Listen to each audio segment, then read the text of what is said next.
Feeding your baby to sleep is a very, very natural thing. And when you have a newborn baby, it is pretty hard to avoid feeding them to sleep. However, there can come a time when you are ready to help your little one learn to fall asleep without being fed. Today I'm answering your sleep question: how do I teach my 4-month-old to fall asleep without being fed? And in this video, I'm going to talk to you about some really easy ways that you can allow your little one to start falling asleep independently if that's something that you're interested in. Hi, I'm Nicky. I'm one of the founders of Little Ones, a pediatric sleep expert and a mother to 3 darling children. We founded Little Ones because we understand that the struggle is real. I struggle with a lot of sleep deprivation with my eldest, with not knowing what on earth to do, how to help her to sleep better, and that was definitely something that I was conscious I didn't want to go through with my 2nd and 3rd children. By the time I had my 3rd, we were developing our sleep programs, and she was a dream sleeper. Our sleep programs are now available via our online app and through our website. They are a comprehensive set of sleeping and feeding schedules, settling and self-settling methods, detailed troubleshooting, all the information you need about little one's sleep, because we believe that everyone deserves sleep and we would love to help you and your family toward better sleep. So visit us on our website www.littleones.co or through the App Store and check out our sleep programs. Make sure you also follow us on our social channels and here on YouTube so you can get lots and lots and lots of free sleep advice and videos just like this one. So today we're talking about how you can teach your 4-month-old to go to sleep without being fed. I'm going to preface this by saying that if you are feeding your little one to sleep and you are happy to continue to do so, that's awesome. I'm not going to tell you that you can't feed them to sleep or that you shouldn't feed them to sleep. This video is more for people who are interested in finding out how they can ease back on that fed to sleep association. So if that's you, definitely keep watching. The thing about falling asleep for a baby is that it is something that is extremely natural and biological for them, much like breathing is. Every baby is born knowing how to fall asleep. Sleep is a absolute necessity to us in order to survive. We can experience challenges when we inadvertently shape their method of falling asleep away from just a natural falling asleep, and we start adding in different cues to them and associations that they come to rely on to fall asleep. One of these is feeding. Others are rocking, patting, cuddling to sleep.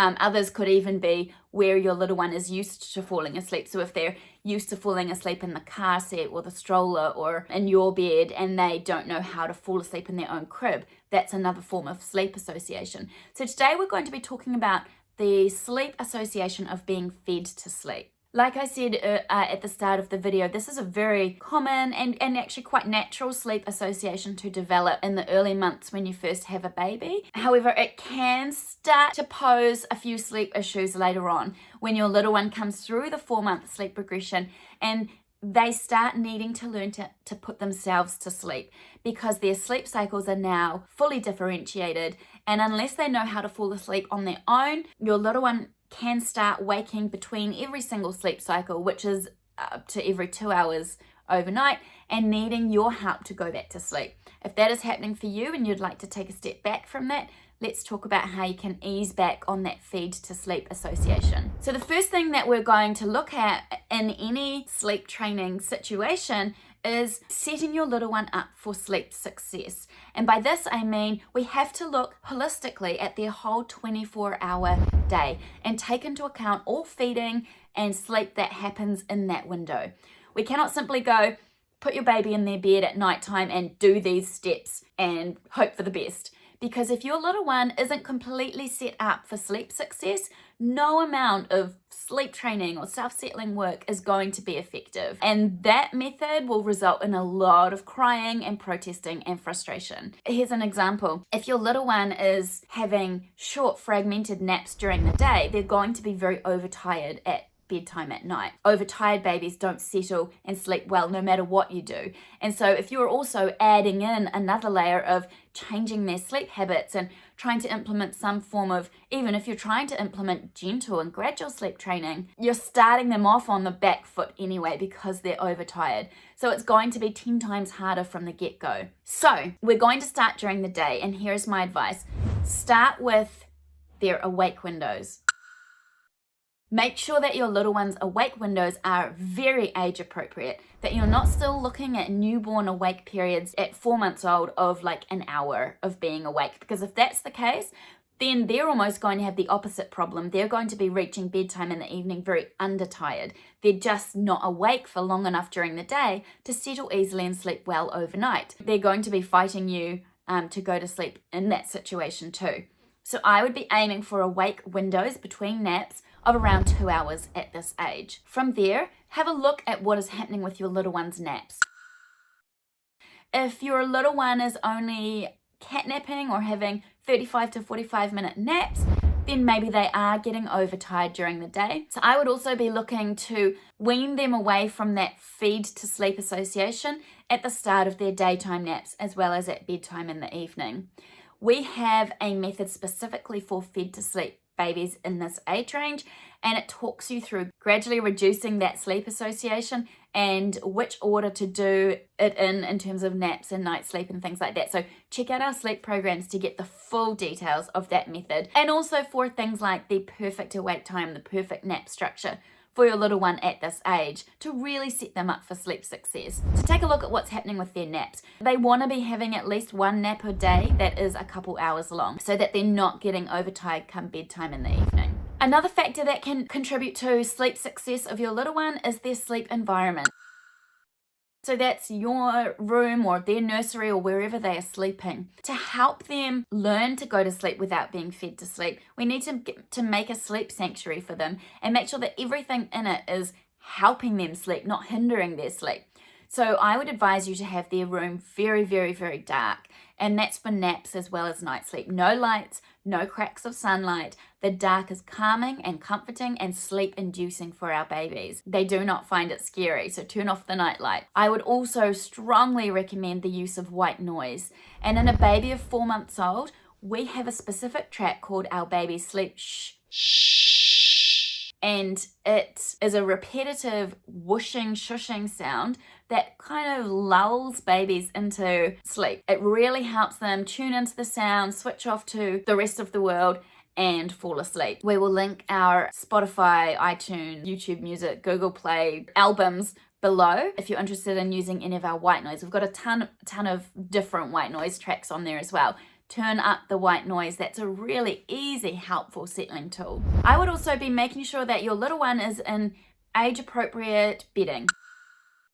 Definitely not loose blankets. At this age, your little one, especially at night, if they're just in blankets, will be moving and kicking the blankets off, and maybe they're just waking up cold. That's a really easy one to rule out. If they are not rolling yet, you still might be looking to have your little one swaddled.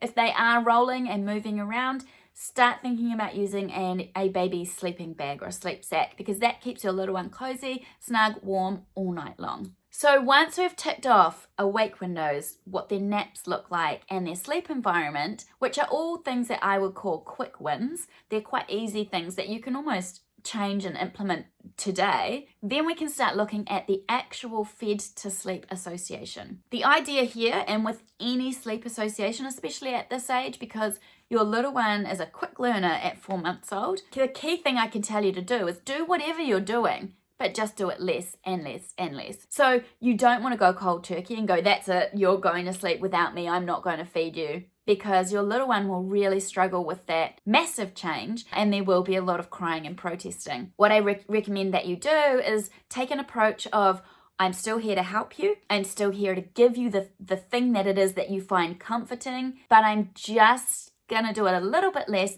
and give you the chance and the respect to do that last bit of work yourself. But I'm still here for you.